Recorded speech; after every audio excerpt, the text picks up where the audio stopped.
നമ്മുടെ fridge box full കോലം കിട്ടി കിടക്കുകയാണ്. നമ്മൾ അതിനൊന്ന് ഇത് പോളിഷല്ല ഫുള്ള് പെയിൻ്റൊക്കെ ഉരച്ച് കളഞ്ഞ് നമ്മളാണെങ്കിലൊന്ന് പെയിൻ്റ് അടിച്ച് എടുക്കാൻ വേണ്ടി പോവാണ് കേട്ടോ.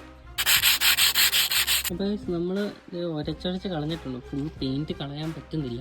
നമ്മൾ കുറേ ഉരച്ച് നോക്കിയായിരുന്നു, പക്ഷെ ഭയങ്കര ടാസ്ക്കാണ്. നമ്മളുടെ മുഖത്തോടെ നമ്മളാണെങ്കിൽ പെയിൻറ്റ് അടിക്കാൻ വേണ്ടി പോവാണ്, സ്പ്രേ പെയിൻറ്റ്. അപ്പോൾ നമ്മൾ മാറ്റാണ് എടുത്തേക്കുന്നത്, ബ്ലാക്ക്. അപ്പം ഇത്രയും നമ്മൾ അടിക്കുകയാണ്. അപ്പോൾ പൊക്കത്ത് ഇവിടെ അടിക്കുമ്പോഴത്തേനും വെള്ളത്തിലേക്ക് പോകാതിരിക്കാൻ വേണ്ടി നമ്മളിങ്ങനെ വെച്ചിട്ടുണ്ട് കേട്ടോ. അപ്പോൾ നമുക്ക് അടിക്കാം.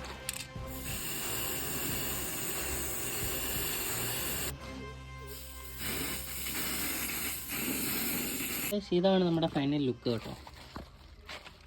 അപ്പം ഇതാണ്, നമ്മളാണെങ്കിൽ ബ്ലൂ ആണ് അടിക്കാൻ വേണ്ടിയിരുന്നത്. ബ്ലൂ നോക്കിയപ്പോഴത്തേനും അവിടെ കിട്ടിയില്ല. അധികം മെനയൊന്നും ഇല്ല, ചുമ്മാ നമ്മൾ അടിച്ചെന്നേ